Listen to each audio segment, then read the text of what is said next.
Hey moms. Okay, I want to talk to you about when people think that ADHD isn't real, like when your husband says it's a discipline problem, or your mother-in-law, or like your sister, and they're like, why are you even wasting time on this? That child just needs better control. Or they say things like, what are you talking about? Well, diet has nothing to do with it. ADHD, they're born with it, that's it. So this is kind of like a two-part video. Number one, ADHD really is real. Trust me when I tell you, I can remember being convinced by my husband that it was not real. I'm like, okay, it's a disciplinary problem and my son is not controlled.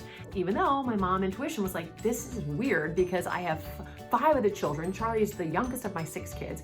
I parented him the way I parented the others. Why was this one so off the wall? Why did this one have maniacal eyes at night and like crazy laugh? And why did this one have all these behaviors? And I just couldn't figure it out. But finally I'm like, okay. So there was a small time when he was about between ages 4.5 to 5 where I just went hardcore on this discipline and I was doing timeouts, and it was really interesting. I remember having a little timer on the phone, and as you like clocked it to 5 minutes, it would be the face of a lion to music.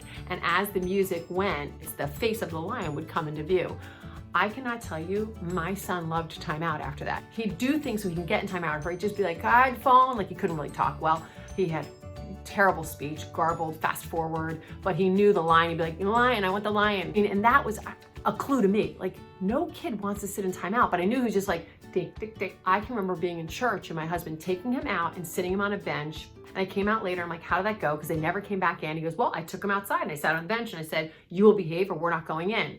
Now, meanwhile, if you think about that, what kid really wants to go back in and sit in a pew at church? Just saying. So that wasn't such a great example to see if Charlie could behave or not, but Charlie just couldn't. And Glenn will tell you now, he didn't know either, because it was so crazy that we'd have a good kid one day and a not good kid the next day. And sometimes he'd go to sleep for us at night, and then other times he'd be up at 4:30 in the morning and acting like a crazy person. So we just didn't get it, but at least allowed me to say something to my husband like, look, these are all the symptoms, this is what it is. It wasn't like my husband's like, oh, okay, now we'll treat him differently. It wasn't that, because Charlie still tore up our house. He made our lives chaotic. We couldn't have a moment to ourselves. I remember, with my other children, when it came to Friday night, I was like, woohoo, it's the weekend. And not like my kids are just gonna sit around and just play Legos quietly and read books, but maybe put them in front of a TV show for a little while, or my husband and I could maybe have a cup of coffee, like something. Like we had like a semi-normal kind of life, even though we had all these children. But when Charlie came along, I dreaded the weekends.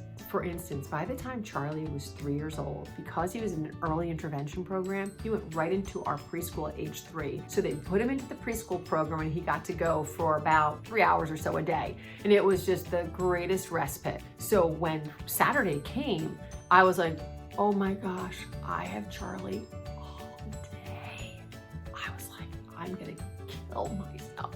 But then again, I couldn't kill myself, because I used to even cry to my husband, like, I can't even commit suicide if I wanted to, because who would take care of Charlie? But there were certainly days I didn't even want to wake up the next day. I'm like, this is all too hard. Like, what is the trajectory for Charlie? It was that bad.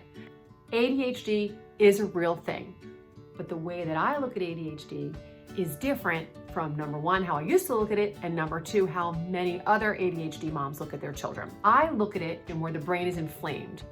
Something's happening within the body. It is causing inflammation, typically starting from the gut, leaky gut, and now we're spreading all the stuff that should stay in the gut is now into the body. Now the body is in high response, and now we've got inflammation, and it's not just like this day is inflamed, everything's inflamed. And then you have all the problems that come along with an inflamed brain. You have sensory issues, you have speech issues, you have learning problems, you have handwriting problems, you have high energy, you have impulsivity, lack of awareness, lack of presence, the inability to just be content and sit still and be. It is for lack of a better term, it's a shit show, but it's so sad too when you realize there is something happening inside your child's body and you can't stop it. And so that's why I do these videos, because I want to tell you, number one, ADHD is real, but number two, you can really take the edge off and you can bring it into control. And so what you can do by removing all those triggers from their diet then you make it so that their body can calm down, because very slowly you heal their esophagus, you heal that gut, the inflammation stops within their body, which means the inflammation stops in their brain, and then the body now has a chance to rid itself of all the inflammation it currently has been holding on to, all the stuff that it saw as toxic that's just sitting in their cells, because toxins live in fat, and so the brain, hello, more than 2/3 fat, toxins live there. And you might say, oh, I don't know what toxins you're talking about. Well, when the body eats something that it considers like that it cannot assimilate into itself, it just views it as a toxin. So our children will view gluten and dairy and preservatives and refined sugars and dyes. They'll see those as toxins and they'll act accordingly as such. Now, when you clean them up after a number of months, sometimes a lot of kids can go, oh, I can have some of those things now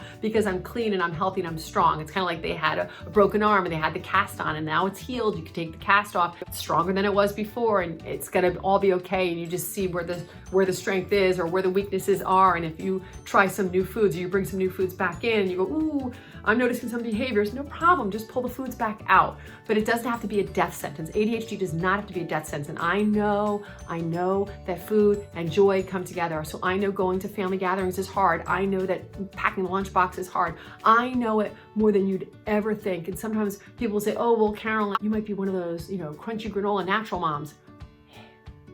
Not crunchy granola at all. You don't even have to spend a lot of money. My bread sources, I do go to delandbakery.com. I have that on my website, Live with Joy Now. I have some links about what I buy. I have a menu. I have my yes list of things that you can purchase, but you don't have to break the bank. And quite frankly, your kids really aren't eating that much variety probably during the week anyway. So you need to just kind of substitute what they're currently having. Are they having salty things? Great, you can buy Bob Red Mill popping corn. You can buy Benito's plain black bean chips.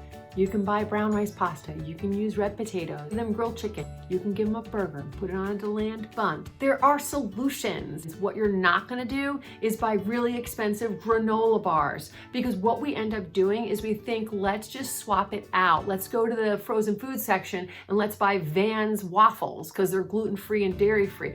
You're not buying all that stuff. I have to make you understand, buying those products that they have made that are like allergen-free and they're in boxes and packages and wrappings, that's just as bad as if you gave them the product that you're trying not to give them. Go to my Facebook group, go to my Live with Joy Now channel on YouTube, and I have recipes on how to make chicken tenders and chicken nuggets, and it's real, and you're using breading from like the Arnell's original pancake mix. Like, just, it's there.